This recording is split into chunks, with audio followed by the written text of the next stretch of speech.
Well, hello. Thank you so much for joining us. I'd like to welcome Allen Serfas. He is with Assistance Home Care in St. Louis. It is a St. Louis-based company that provides non-medical in-home care services in both St. Louis and also in Chicago. Allen Serfas is the president, but also co-founder of Assistance Home Care. And thank you so much, Allen, for joining us. I know this comes from your heart, so I want to just get to the beginning of this. It's a family-owned company. Your company is something you helped get going. Tell us that story. We actually started our company in honor of my mother-in-law, who suffered from Alzheimer's and ultimately passed away from Alzheimer's. And not only did we start the company in her honor, we started the company in honor also in honor of my wife, Sally, because she was the family caregiver. She was there literally every day for 5 years while raising our 3 kids, taking care of not only getting our kids up, getting them on the bus, but would drive across town to Old Town St. Charles, take care of mom and dad. And really, it's just every single day she was on an emotional roller coaster. And just, I have such a profound level of respect, not only for my wife, Sally, for all that she did, but for the family caregiver. Because I always say, it doesn't matter if you have 2 kids in your family or 10, there's typically one that's going to literally step up and shoulder so much of the responsibility of caring for one's parents. The adult child, you can hear about it, you can read about it, but when you've walked that journey, it's huge. Having helped thousands of families, you're honoring the loved one and their wishes, Allen, and they want to stay home. You want to help them stay home. What do you think would be the best benefit for families potentially in need of the kind of help that you're providing? Well, Mike, what I would throw out there is I think it comes down to if there was one piece of advice that I could offer a family, it's don't wait. Don't wait. I think it's one of the toughest things that I see over and over. Spouses, children, they're waiting for their parents to ask for help. They're waiting for that family to reach out and say, I'm ready. You know, who can we reach out to? And realistically, that conversation will never take place. They're not always upfront with you about how they're doing. No, and what I've seen, and I saw it with our own personal family's journey with my father-in-law, but I always say 99% of the families we serve, the individual themselves, they're very proud and they're very private.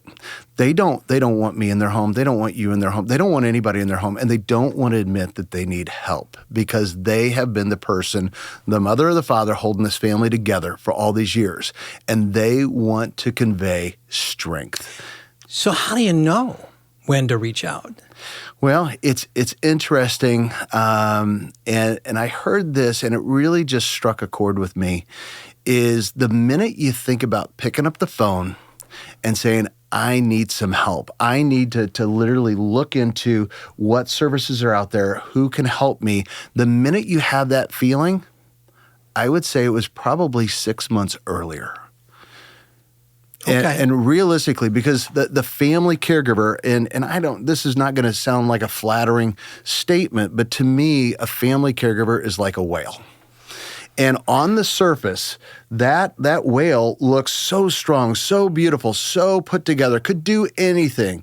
But realistically, that family caregiver, being like a whale, literally is going to go underwater, is going to go down, and it's going to go to some places where the pressure is just intense. Some of the most amazing pressure that one could face.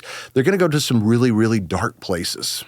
And they're going to be down there for a long period of time. Asking for help is not a sign of failure. No, absolutely it's not a sign of failure. But I always say, even though that whale down there doing so much on their own, just in isolation, they have to come up for air. And I think it's so important for an in-home care agency and so many people in our community, when they come up for air, we want to make sure that they can take the biggest deep breath and have that support, have that reassurance, because literally, once we provided that support, we both know they're going to have to go back down for a long period of time. And so it's so meaningful that family caregiver, and families don't understand. because families look at the family caregiver and say, oh my gosh, you're so lucky you get to spend all this time with mom and dad. And I don't think families really understand just how much stress, how emotional it is to be that family caregiver. And they're crying out. They're not going to say it, but they're crying out saying, I need help. And the help that you can provide, whether it's a phone call, whether it's support, whether it's just the offer, would it be helpful if me and your siblings and I reached out and talked about some services, or could we help out every once or twice a week and fill some of this role? Your knee-jerk reaction from a family caregiver is probably going to be, no, I don't need it, I don't want it. But the fact that you offered that support means the world. Well, if you, the family caregiver, go down, the whole ship sinks. I mean, when you're on that plane and they're giving you those instructions and they say when the masks drop down, if you're sitting next to a child, put your own mask on first because you got to take care of you. Okay, so Allen, I'm in a situation where I know I need help. I'm admitting that I need help. I've got my parents ready to accept that help. What could you give me like 4 or 5 things to think through? I think number one is, it's reaching out and exploring in-home care needs for a loved one. Do your homework. It's amazing, and I don't mean this in a negative light whatsoever, but I find families will spend more time researching what car they're going to buy, more so than the homework they're going to do with who's going to come in and provide assistance for mom and dad's care. So I really think it starts with something as simple as, when interviewing a company, is what's their why? What drives them? What are their core values? And it's amazing how many people say, oh, we have core values. And you ask, well, what are they? And you kind of get a knee-jerk reaction like, well, I could review those or I'll send them to you. And they don't know. So it's like, what is their why? What drives them? And what holds the whole team together is number one. Number two is what's the level of experience that they have? There's a lot of people in this space that are, that they see that there's a tremendous need in the community and they're kind of jumping on a bandwagon, all for a lot of wonderful intentions. But it's what's the level of experience? It takes a lot. We've been blessed to help over 5,000 families, and you learn a lot. And we have a lot of great companies here in St. Louis and in Chicago that have been around for 15, 20, 30 years. And that experience means a lot to families, to give people the peace of mind. I think the other piece is understanding the reputation of the company that you're going to choose. We've always said that happy employees equal happy clients. And so when doing your research, what I always would share with anyone in doing your homework is, number one, Google. That's simple. What are the reviews? But don't stop there. That's going to give you a pretty good indication. But the second thing is go on to Indeed and Glassdoor. Oh, that's good. Find out, because this is where their employees will leave feedback on how they feel about the company. So you kind of get a little inside track as far as what's going on. Because if you don't have happy employees, the chance that you're going to have it is a measure of the thing. Boom. The third piece is what are some of the recognition that the company has received in the community? Anybody who has happy employees, happy clients, surely is going to be recognized. So look for those and ask about what recognition. Have you been positively recognized in our community for what you do? And then the last piece is reach out to several organizations, whether it's the Alzheimer's Association, whether it's American Parkinson's Disease Association, MS, ALS. And if you called 4 or 5 agencies and said, hey, tell me who the top 3 or 4 in-home care providers are in my local area, what you're going to look for, ask for 3 or 4, and you're going to find out that there's 1 or 2 that bubble up to the top, that are somehow consistent across the board. That's a great place to start. Now, it's been my experience, well, this is just the way it is. You in a typical situation, you have a parent that's been in the home for quite a while, and maybe there's still another parent there with them, but they've been alone for a while. The kids have grown up. They've moved out. They're very accustomed to having their own space without any intrusions. Now, you've got them ready to accept someone coming in the house and they're not so comfortable with it. Maybe even some of the adult children are. How do you help them get over that, having a stranger come into the house? It's probably one of the, I think it's probably most difficult for the children. Because at the end of the day, when we talk about the family caregiver, and you alluded to this, is they are the glue holding everything together. And for us to come in and provide assistance to their loved one, I don't want to make this seem small, but that's relatively straightforward. We know exactly how to provide wonderful care and assistance to the client we serve. It's the family caregiver. And they really don't understand the level of pressure and stress that they've been under. And so a lot of times that they're open to having someone come in, it's the children who have heard that I don't want anybody in my home, I won't accept anybody in my home. And I would say my father-in-law was a perfect example of this. Late in the latter part of his journey, he began to fail.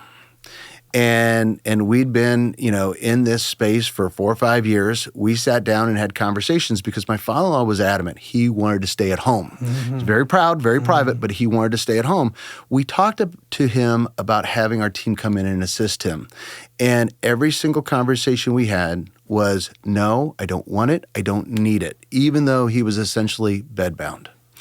And probably one of the toughest things for us who are in this space was to introduce our team into his home expecting the worst. And literally, it was just the opposite. He openly accepted everybody with open arms, developed great relationships. Unfortunately, it was short-lived, but it gave him the opportunity to honor his wishes to stay at home, which was priceless. So sometimes it's just the fear of the children thinking about mom and dad don't want it. They're not going to be comfortable with it. I wouldn't feel comfortable with it, so they're not going to. Or heaven forbid, what would my mom or dad say? As you know as well as I do, every family's a little dysfunctional. There's no perfect family. And a lot of times children are like, I don't necessarily want to let that out. I don't want other people to see that. But the bigger part of it is honoring your parents' wishes. If they want to stay at home, there are great companies out there to fill that need. All right, Allen, and somebody's ready to move on this. What's the best way to get a hold of you or your team? Best way for anybody to reach out to us is number one, do their homework. Reach out to us at assistancehomecare.com. You can find us, on the website. And really, it's. I always say, don't just go with one company. I always think that if you select 2 or 3 top-rated companies that you feel really good about, especially after you've had that telephone conversation, invite them into your home. Invite them into your home. It's a free, we refer to it as a discovery visit, so we can better get to know your loved one, the family, all the dynamics that are going on. But I'm always convinced that if you have 3 great companies come in, you'll know within inside of 5 to 10 minutes who's the right fit for you. And I know because we talked before, you guys just want the best solution.